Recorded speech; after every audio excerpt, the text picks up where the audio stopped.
Welcome to the Golden State with Mates first live stream ever. I'm not sure how this is going to go. I am Peter O'Keefe. I'm site editor at Fansided's Blue Man Hoop. Here to discuss the Warriors' opening preseason game against the Lakers.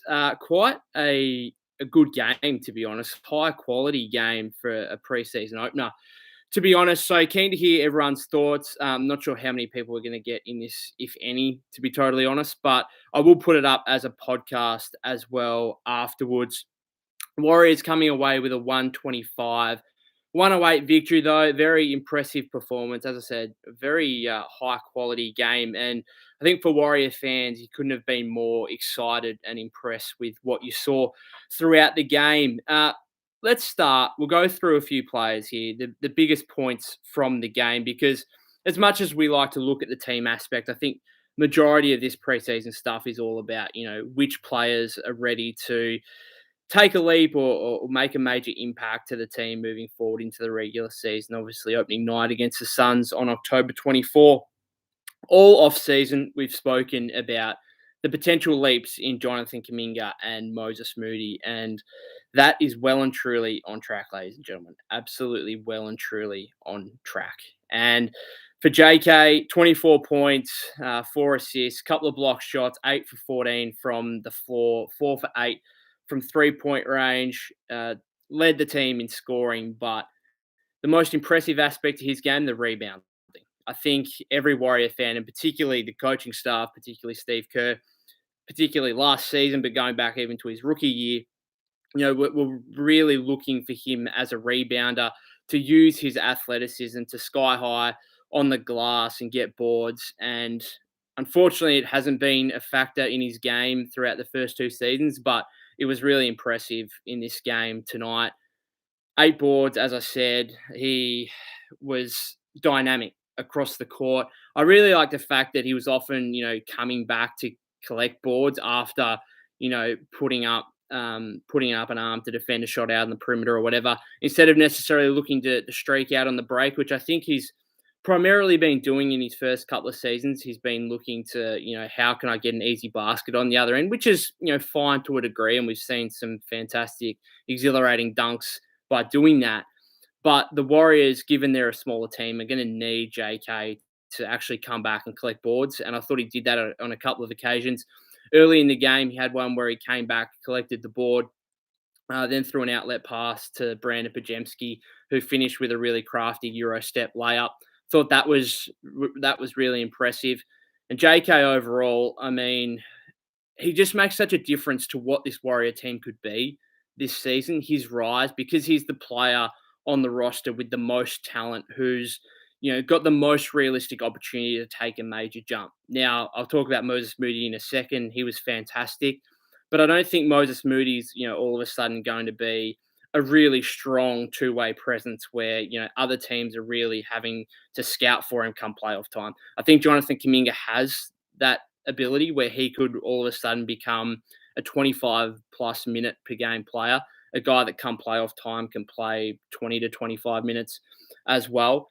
And so, former seventh overall pick, the kind of athleticism and two-way talent that he has, he's ready to take a jump here. And I think this game, this preseason opener against the Lakers, was a really great start to making that happen, really. And particularly the rebounding, as I said. The shooting is a weird part for me, if I'm being honest, because he shot 4 for 8 from deep, and it shouldn't necessarily be a surprise because he shot 37% from deep last season. I just still think that Steve, after the game, is going to be looking at him and thinking, am I sure that? Sorry, my dog's absolutely going off in the outside here. But anyway, I'm not sure that he's, necessarily Steve Kerr is necessarily going to be looking at the box score thinking, I really want Jonathan Kuminga to be taking 8 3-point attempts. And I think opposition teams will still want that to happen throughout games, throughout the regular season. I think they're going to want Jonathan Kuminga shooting the ball from deep as much as they can. And I'm still, he steps into them and he steps into them confidently. There's little doubt about that. But I still think at times there are moments where it's like, hey, just blow by your defender. You've got the speed, you've got the athleticism, you've got the size to power through and get to the rim. He had one in the third quarter where it was it was a set shot, and he waited and waited to the point where Christian Wood actually got out to him and blocked his 3-point attempt. And I think Fitz on the broadcast or someone said that, hey, that's a blow by. If Christian Wood's going to come out to you like that, that's a blow by and get to the rim rather than settle for the 3-point attempt, which eventually gets blocked. But aside from that, JK, you couldn't have been more excited. The turnovers, the turnover issues early, there were a couple there that I don't think were actually his fault. I mean, the funniest one was the Steph one. When he got the ball under the rim, Steph was standing up on the sideline. Now, yes, he had a couple of towels on him, but it legitimately, in that split second that JK has under the basket, he would have easily thought that, hey, Steph's in the game and he's wide open. And in that position, Steph Curry's open, you give him the ball, right? And so I actually don't blame him for that one. I blame Steph for that one. If I'm Steph, like, sit down, mate. Just sit down. You don't need to be up in that scenario. I don't think he was. I don't think he was actually looking to come back in the game at all. So I'm just me and you, bro. I appreciate that, Jordan. I appreciate that. I'll get to the comments as they come through here. But yeah, JK, a couple of those turnovers weren't overly his fault necessarily. And yes, 5 turnovers. That's going to be the biggest thing for him, obviously. Throughout the regular season, Steve might be able to kind of deal with it a little bit. But come playoff time, I mean, one of the major reasons he was axed from the playoff rotation last season was the fact that the trust factor, right? And with that comes turnovers. When the ball is in your hands, are you going to be trusted to make the right plays and execute accordingly? And unfortunately, Steve Kerr didn't have that trust in Jonathan Kuminga last season come the playoffs, as he did with, Moses Moody, who has less upside, but he's more of a consistent presence right now in what he's going to be able to deliver you. So it's going to be really interesting for JK moving forward here, going into this season, about how much of a width, I suppose, that or a band that Steve Kerr gives him when it comes to his ball handling and his playmaking, because he also did have 4 assists. I loved his play in the fourth quarter when he got the ball posting up, pump faked a couple of times, got a couple of defenders in the air, and then found, I think it was Donovan Williams, I think, for a little push shot, mid-range jumper. Thought that was fantastic. He does have some playmaking elements to his game, but it's gonna have to be a better assist to turnover ratio than what we've seen throughout his first 2 seasons in the league, and of course what we saw tonight as well with the 4 assists to 5 turnovers. It'll be a wait and see, but absolutely an exciting and the most impressive factor from the Warriors game tonight, you would suggest. Moses Moody, 15 points, 5 rebounds. I've been a little bit critical of Moses, particularly going back to last regular season, of what does he actually do out there? Like, what does he do? And oftentimes I find, he's not aggressive enough. He's too passive. He's too indecisive. And as a result, you don't get enough impact from Moses Moody. And you can see him out there for 10 minutes and you actually ask yourself, what is he doing out there that's impactful to winning basketball? What I saw in this game against the Lakers to open up, a guy that was really authoritative, who knew what he wanted to do every time he got the ball. Obviously, in the Warriors system, we talk about split-second decisions. It's either shoot or pass the ball on. And I thought for Moses Moody, he did that really well. 6 3-point attempts, wasn't afraid to put the ball up. There was a couple of times where he maybe forced the issue fractionally, but given what I've seen from him in the first couple of seasons, I'd rather him force things than actually be too passive kind of thing. So I thought a pretty impressive display from him. Defensively, maybe there's a couple of moments. There was one early where I think Dario Saric actually gave up the and one to D'Angelo Russell on a layup, but Russell kind of shifted by Moody a little bit too easily, I thought, and that's going to be the big thing for Moses. His last season, part of his issues were the fact that he just couldn't keep opposition ball handlers in front of him. And that one there, I was a little bit concerned with, simply because there wasn't actually any pick set at all. It was kind of him trying to funnel Russell into Surridge a little bit, but it just wasn't the right play. And the shiftiness of D'Angelo Russell, he can beat a lot of guys off the dribble, no doubt. But I thought Moses could have done a little bit more there in a play that really resulted as a bad-looking play for Dario Saric, who gave up the and one. But I thought that was just as much Moses Moody's fault as Dario's. So the defensive end is going to be interesting. Again, he was another, and I'll talk about this more from a team aspect in a minute, but his work on the boards, 5 rebounds for Moses Moody. He's kind of quietly athletic. Like, he has some hops going to the rim. I mean, we talk about the kind of perimeter defense and maybe some lack of lateral quickness there. But in terms of just hops, particularly off 2 feet, he's got something there. We've seen it a lot of that in terms of getting to the rim and trying to dunk. We saw him try to dunk over Christian Wood during the third quarter, which was fantastic. I mean, he missed it, he blew it.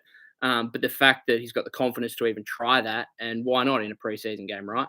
Like, why not? So I thought I was happy with that. But yeah, some of the rebounding work, some of the finishing at the rim, just kind of, quiet athleticism in terms of being able to get up off 2 feet. The other one the other youngster who was most impressive was Brandon Pajemski, right? This was a better game from Podz in his team high 26 minutes than we saw at any stage throughout Summer League. And we saw some nice moments from him during Summer League, but it was a little bit shaky here and there, particularly with the 3-point shot. He only took 1 shot from deep today, made it as well. But his kind of calmness as a ball handler, his stability, really composed, particularly in the pick and roll. Defensively, he can make plays. Obviously, he's not the most athletically gifted player in the world, but he knows where to be. He drew a charge in the first half. This was a really exciting display, and I tweeted out earlier, I said, Corey Joseph may just want to rest his back for, a little bit longer, to be honest, because if Brandon Pajemski is going to come in and show that kind of ability as a kind of third string point guard behind Steph Curry and Chris Paul, like, is there some minutes available for him here? Like, is there a chance? I still doubt it, but from what we saw in this first preseason display, you're not necessarily gonna be terrified as a fan if he has to come in and play, 3 or 4 minutes each half against the Suns on opening night. Again, I doubt it. It's only 1 game. We can't buy too much into it, but this was so much more impressive than what we saw during Summer League. So he's got an ability to impact the game in a multitude of ways, and that's always helpful for a coach, when you're trying to collaborate different lineups and different units, to be able to throw someone out there who can work as a ball handler, who in college, at least, we didn't see it as much today or tonight, obviously, because he was on the ball mostly, but, he did show in college that he can be an off-ball catch and shoot threat. And then defensively, the ability to be in the right position at different times. I thought he was really impressive. And as I said, just so much better than what we saw at any point during Summer League. I just wanted to talk about the bench unit for a little bit. That's probably my biggest takeaway from this, simply because, the Warriors' bench issues to start last season were obviously huge. The kind of lineup of Jordan Poole, there was Moody, there was Kuminga, there was Wiseman, there was JaMychal Green, kind of all these players floating through, none of which really made sense as a collaborative 5-man unit. And that was kind of the biggest issue in the Warriors' early season form. Obviously, began 3-7 through 10 games. So that's a big point of emphasis. And I think this Warrior second unit, this bench unit, is going to be so much better prepared and fits so much better than what we saw at this stage 12 months ago. So to have, your youngsters, Pajemski, Moody, Kuminga, out there all at once. The thing is now that, this bench unit is going to go as far as, Moses Moody, in particular, Jonathan Kuminga, can take it. Because if JK all of a sudden rises into a serious, 25-plus minute player, then this bench unit is going to look totally different again. But I just wanted to point out Dario Saric as well, because he kind of provides that stability, that kind of veteran presence that is going to be so valuable. And then, as good as Podz was, come the regular season, we're going to see, mostly that be Chris Paul in Podz' place rather than him, right? So you add Chris Paul to that mix, add that to the kind of veteran leadership, the stability that Dario Saric provided. I thought Dario did a fantastic job of picking his moments to either shoot the ball or to pass. Anthony Davis was on the floor for a few of his minutes in the first half. You know, noticing when AD was slacking off and shooting the three, made two triples, and then obviously being kind of the hub of the Warrior offense and being able to pick out passes, cut us to the rim. It's just it's a player that we've seen just Dario, and I've compared Dario to the likes of Nemanja Bjelica and Otto Porter Jr. I actually think he's kind of his own man in that regard. Like I don't think he's quite the same as either of those two players. There's probably elements of both those players in what Dario does. I think the whole point is, and why Steve has compared Dario to Nemanja Bjelica and Otto Porter Jr. is simply the fact that he's a 3-point shooting big man, but that's a pretty simplistic way to look at it. Let's be honest. And I just was really impressed with his ability to do a multitude of things offensively, which is what we're going to see from him. Yes, there might be issues when you come up against an Anthony Davis or another talented big man for sure, but as backup big, when is that going to happen? When is that going to happen? And if he's playing with the starters, which I think will actually happen a fair bit this season, then he's probably at all times going to have at least Dre or Loon out there at all times. And so the kind of defensive issues that may arise are pretty much going to be mitigated somewhat by the fact you've got Dre or Loon out there. Particularly Dre, I think that kind of forward combination with Dre and Saric makes a little bit more sense than Loon and Saric. So I thought it was real. I mean, he only played 14 minutes. It wasn't a standout display by any means. 6 points, 4 rebounds, 3 assists, but you can just see that he's a Warrior style player, and that's what we've been saying since before his acquisition. When he was linked to the team, it's like this guy makes so much sense for what the Warriors want to do stylistically, and offensively he showed that tonight. He was fantastic. Let's go earlier to the starters, right? Because the biggest thing from this game was always going to be, what does Chris Paul look like? 38-year-old Chris Paul, former foe, playing for the Golden State Warriors for the first time in the starting lineup, obviously, alongside Steph, Clay, Wiggs, and Loon. Dre obviously out with the ankle injury, although there has been some pretty good news regarding that, given that he's expected to actually now be available for opening night, which does again raise the question of the whole Chris Paul starting versus bench role debate. But for the moment, what we saw tonight was actually really, really good. It was really good. He made his first mid-range jump shot, patented mid-range jump shot. It was just classic Chris Paul, right? It was classic Chris Paul mixed in with, the Warrior style of play, which was, get up and down the floor, look for transition opportunities, throw up a bunch of threes, which CP3, I think he only attempted 1 3. I'd have to look at stats there, but from what I can recall, he missed his only 3-point attempt. But that doesn't mean that he was trying to, not trying to find Steph and Clay repeatedly on the 3-point line. And the fact that you've got one of the best playmakers, the best passers in NBA history now, playing alongside Steph and Clay and being able to feed them the ball right in the shooting pocket when they're open, I think it's going to be a big, big difference to what we saw, last season with Jordan Poole, who was a okay passer, could make some really nice passes, was a reasonable playmaker, but obviously had turnover issues as well, and was also just hunting his shot a lot. And not necessarily looking to find Steph and Clay like Chris Paul is going to do this season. So really impressive, I think, first up performance from Chris Paul. The fit with the other starters, I think, was good.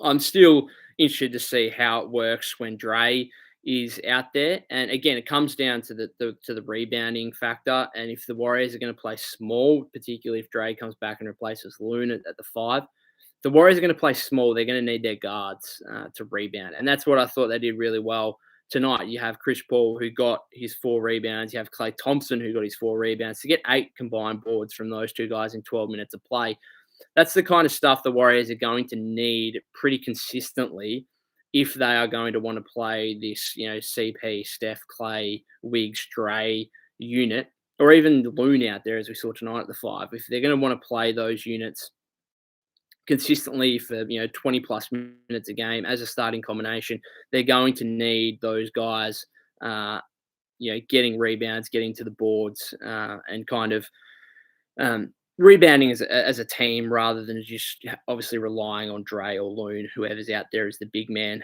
Klay Thompson certainly wasn't shy, as he has never been. But I mean, the shot selection with Clay is often an interesting point, right? It's like if he gets hot, then he gets that greenest of green lights, and you kind of allow him to do whatever he likes. Once he starts missing a few, it gets incredibly frustrating if he keeps trying to jack shots as if he's trying to kind of find a rhythm, when really he's just putting a detriment on the team. He put up 7 threes in the first 12 minutes today, so. Probably too much for me. There are a couple there where I would have liked him to not necessarily take them. It was a bit. There's another one where he actually pump faked nicely. I think he went around Anthony Davis and then got to the rim and tried to pass it off. I think it was Loon under the rim, and he turned the ball over, and he could have just made a layup. He flat out could have made a layup. So I thought that was really quite strange. The fact that he's happy to take all these 3-point attempts, often which when they're contested. And then he actually blows by AD on a nice pump fake and then gets to the rim and tries to pass it off rather than taking the layup. So the shot selection thing with Klay Thompson is he's always fascinating. It's always going to kind of vary game to game depending on how he's playing, because obviously if the shot's falling, as I said, he gets the greenest of green lights and he can take as many attempts as he wants. And Steve's probably not going to get frustrated, and the fans probably aren't going to get frustrated. But as soon as he starts missing a few in a row, it's like, all right, Klay, just chill for a second. And Klay Thompson's my favorite player, right? I love that guy. But yeah, there are times where it gets incredibly frustrating with his kind of shot selection. But it's it goes from a game by game basis, and we know with Klay he can go a week shooting the ball poorly, and then he can just explode out of it and drop 40 and drop 10 threes, and everything's okay again. So it's it was a tough display to kind of evaluate, because he only went 2 for 7 from 2 for 8 from the floor and 2 for 7 from 3-point range. But I thought just physically, athletically, I think most Warrior fans would look at that performance and think that Klay looked really good, and he looks in much better shape than he did 12 months ago when he didn't play in any preseason games, practically because he was scared of playing during the off season, which was fair enough given the previous off season. He had the Achilles issue and obviously the 2 major injuries he was coming off. So yeah, I thought not a great night for him box score wise, but athletically he looked really good, and that included the rebounding with the 4 boards. Like, he was really hunting rebounds, and again, him, Chris Paul, Steph Curry, if they can just average 4 to 5 boards each almost over a game, I think that's going to go a long way to the Warriors being effective, being successful, and obviously the smaller ball units being effective and successful as well. A couple of other takes from me. Trace Jackson Davis, we saw the kind of first little bit of glimpses from him. Didn't do a whole lot. Had a nice pass for a Jerome Robinson assist in the 3rd or 4th quarter, one of the two. Couple of block shots, which was impressive. A couple of nice bits of defensive plays from the weak side. Obviously, 6'8", matching up against Christian Wood in the 3rd quarter, it was always going to be fairly tough for him. There's little doubt about that. But I actually thought he battled pretty well, and he probably got unlucky on a few where Christian Wood's talent just took over.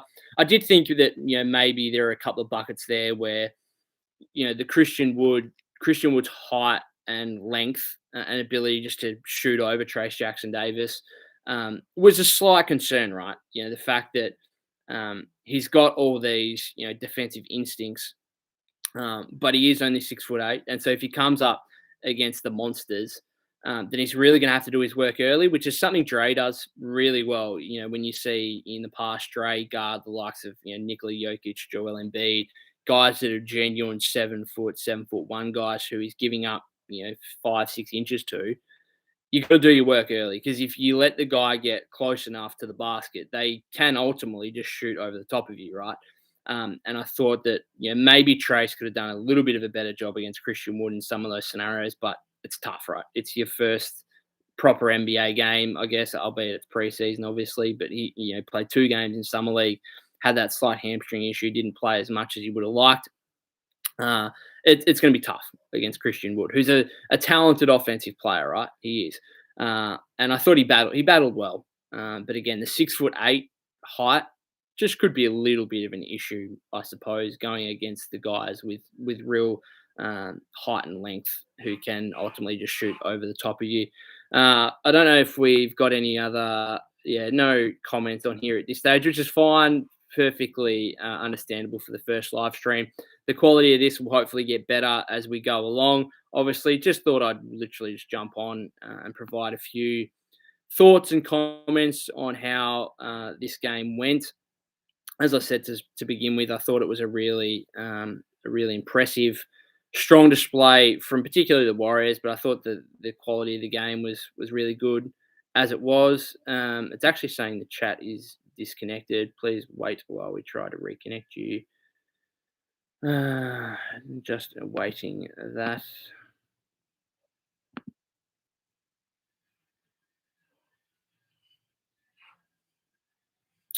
Doesn't seem like the chat wants to refresh for some reason. Well, now it's saying successfully connected. Yeah, I don't know. As I said, I've never done this before, so it's going to take a little bit of a while to get used to. Obviously, once I put this on podcast, maybe people will listen back to it and come and join, particularly when the regular season gets up and running. Probably won't be a game by game thing necessarily. It won't be a all 82 kind of thing. Obviously, I'll have live stuff going on and whatnot. If you don't know, I'm in Australia, so right now it's 3:13 p.m. in the afternoon. Perfect time for games, really. So obviously for you guys in America, it's gone past 10 p.m. now, or close to 9 p.m. For those on the West Coast. So yeah, it's obviously a bit of a time difference, but it's good for me to be able to come on here late on an afternoon, I suppose, or mid afternoon, and talk Warriors basketball.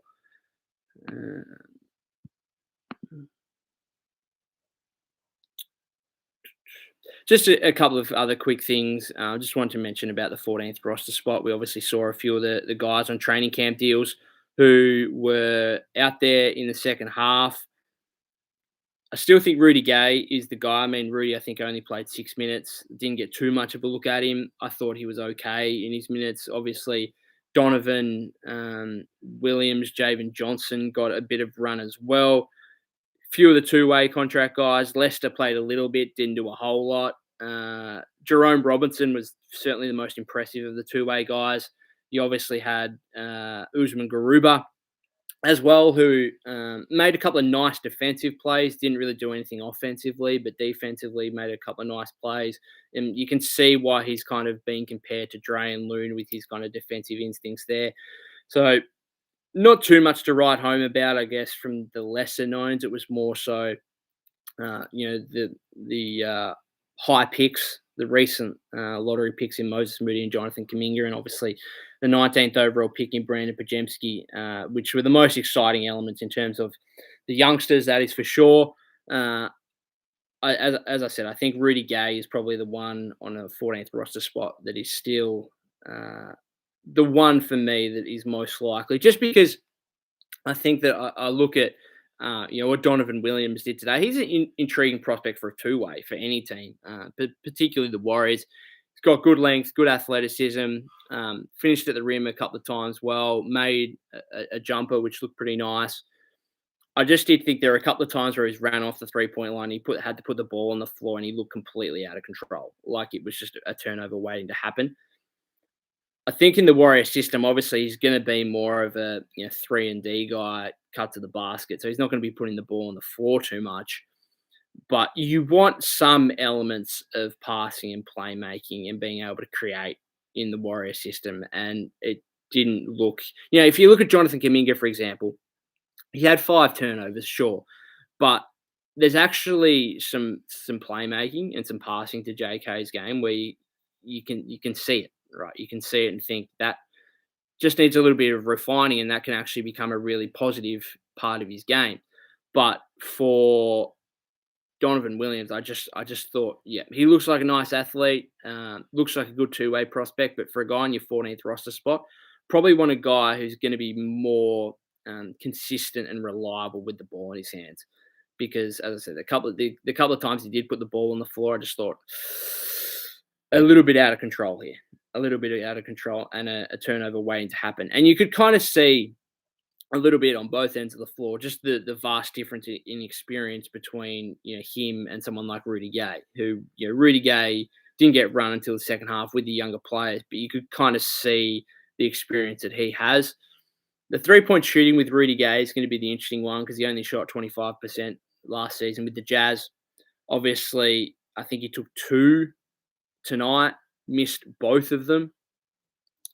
Neither one looked too good, I won't lie. But he's got some savviness about him, right? He made a mid-range jumper, and then he made a little turnaround banker where he felt the contact when he was really looking to pass the ball, felt the contact, then kind of spun in the air, made a little banker off the glass for an and one. That's kind of the veteran savvy play. He's a natural scorer. He's been a fantastic scorer across his NBA career. So there's kind of those elements there where you think, yeah, this is the guy the Warriors probably want and probably need on their roster at the 14th spot, rather than a young guy who is going to bring you some inconsistency. Timothy Santiago, a win is a win, absolutely. And I'm actually an advocate for preseason wins. I actually am, because I go back to 2 seasons ago where the Warriors were 5-0 in preseason, coming off a year obviously where they lost to the Lakers and then the Grizzlies in the play-in tournament, and they were 5-0. They started the regular season against the Lakers at Crypto.com Arena, and I remember, now maybe there's a little bit of fan bias going on in here. I remember betting on the Warriors in that opening night game because I thought they've just gone 5-0 in preseason. The Lakers went 0-6. You have to take some of that into account. And the Lakers were favorites for that game. Yes, they were at home, but the Warriors came out, I think, got a 14-point win. No, maybe it wasn't that much. They got a comfortable-ish win, though, and looked really good. The Lakers obviously trying to integrate the likes of Russell Westbrook, Carmelo Anthony at that point. Looked a bit sluggish. They were old. And it was really the catalyst that preseason. You go 5-0, and then you start the season 17-3, and then you end up winning the championship, right? And last season they were 3-2. Nothing overly concerning, I suppose, from preseason, but not the dynamic, dominant display that we saw the year prior. And of course, they start the season 3-7, and they're really on the back foot from there.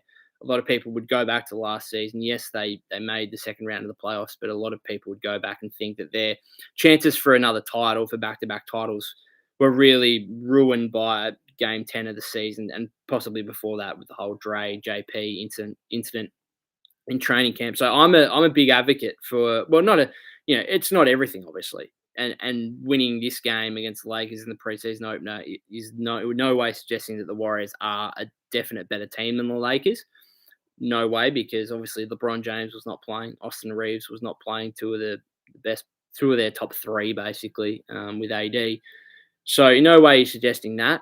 But I think there's more to be able to take away from preseason games than I think some people suggest. And I think the biggest thing in this one was the bench, because last season we saw at times the Laker bench and other opposition benches were really able to get a hold of the Warriors, and this one just looks so much more stable and so much more reliable. Basically, you know what you're going to get. The X factors are obviously going to be Moody and Kuminga, and their performances as young players will vary up and down. There's little doubt about that, but they are ready to become more consistent players to take a greater role. And as I've said, I think Jonathan Kuminga is really set up here to make a major impact, to become a 25+ minute per game player. And Timothy, I'm happy and not to worry about the Lakers.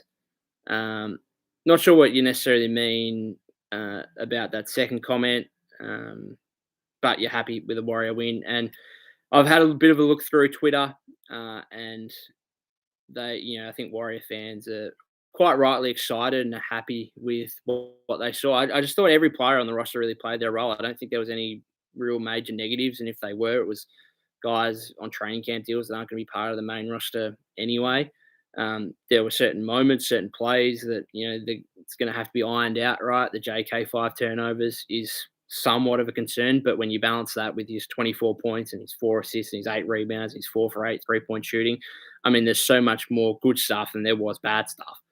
And it's the first preseason game, so there are going to be slight issues. We're not playing championship winning basketball right now, are we? So I thought it was a really fantastic display. I know Warrior fans. Timothy says, I was saying I have high hopes for this team. So do I. And Joe Lacob said it on the broadcast after in the second quarter, I think it was. He said I'm paraphrasing him. I'm not sure exactly what he said, but he said something like, there's a special feeling about this group and what we could achieve this season. And this team is certainly much more better placed to win a championship than what we saw last season. Because last season, let's be honest, they were still, the franchise, Bob Myers as the general manager, Joe Lacob as the owner, was still trying to balance the two timeline approach, right? They had a second unit that included, a 23-year-old Jordan Poole who, yes, had just got a massive extension, but is still, was coming into his fourth year, still a young player. A second year Moses Moody, a second year Jonathan Kuminga, a third year James Wiseman, who was really a second year, if not a rookie, really based on his experience. He missed all of his second year through injury. A Jermichael Green who, was never really a Warrior fit as such. And just not enough veteran, leadership and experience outside of, the main core of Steph and Clay and Dre and Loon and Wiggs. Coming off the bench, where was the experience, right? I mean, Iggy was there, but Iggy was like never really playing. GP2 came into the fold late. This team is just so much more better balanced because you get the youth of Moody and Kuminga, but you balance that with Dario Saric, right? You balance that with Chris Paul, who is probably as good as I said, as good as Podz was. He's probably not playing come the regular season. It's going to be Chris Paul starting or not. It's going to be Chris Paul running that second unit alongside Moody, alongside Kuminga, Saric, Gary Payton II. Corey Joseph comes back into the fold as well. And then we'll see what happens with this 14th roster spot. Maybe it goes to the 37-year-old Rudy Gay. It's going to be a long season, and that's going to be the biggest issue for the Warriors is can these old guys, let's be honest, Chris Paul's 38, Rudy Gay's 37, Steph Curry's 35. Can they, get up on a nightly basis? It's going to be early in the season when you're coming up, in big games, opening night against the Phoenix Suns. It's going to be easy for the veteran core to get up for that. It's going to be, the weary down nights, Tuesday night in Charlotte.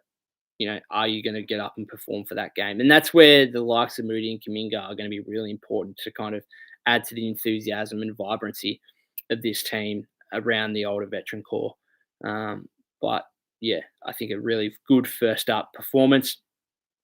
Timothy says Wiggins, Steph, and Clay were struggling tonight. I hope they'll be fine by the time the regular season comes around. Look, the veteran players are the last people that you should be worried about in preseason games. And I think the biggest thing for this one, the biggest thing from the entirety of preseason is always going to be about the young guys and what jump and leap they're about to make here.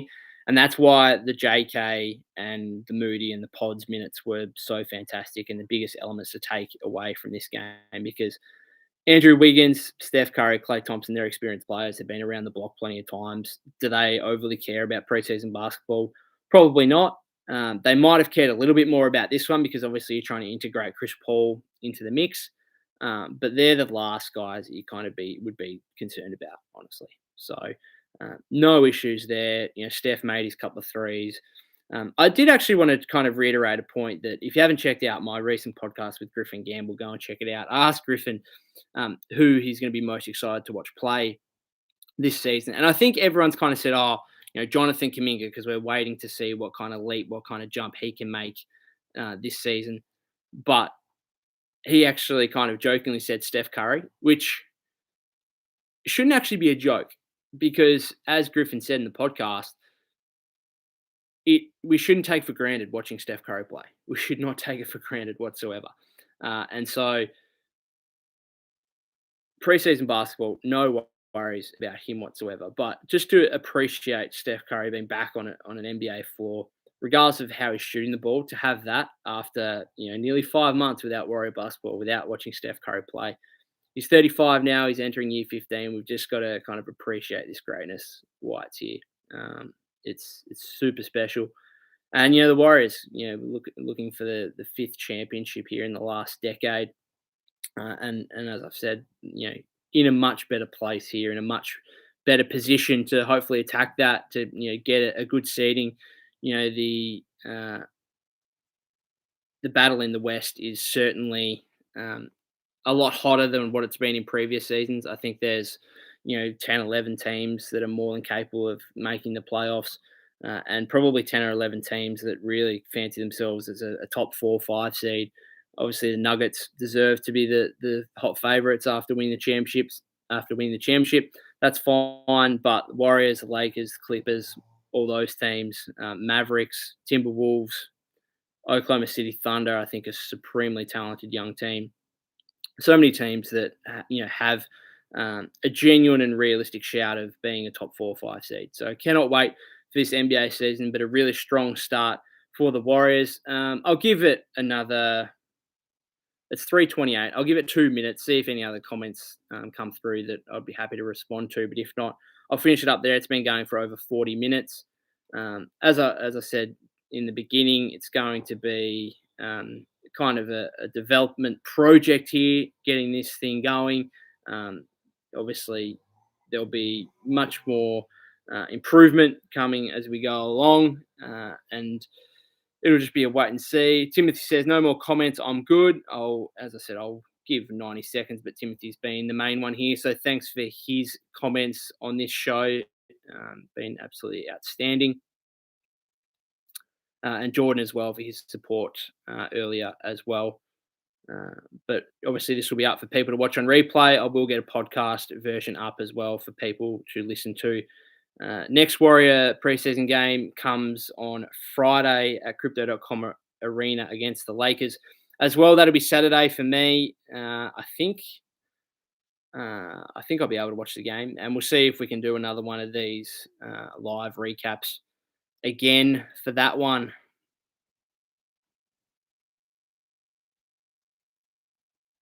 I think we'll finish it up about there.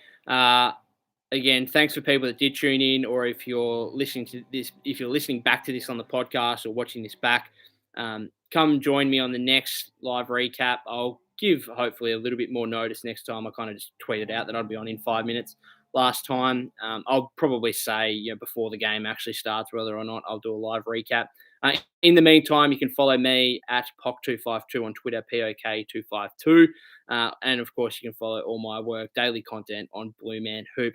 Other than that, guys, we'll see you next time. And what a fantastic start for the Warriors and their preseason campaign, their overall campaign, looking for a fifth championship in the last decade. Cheers.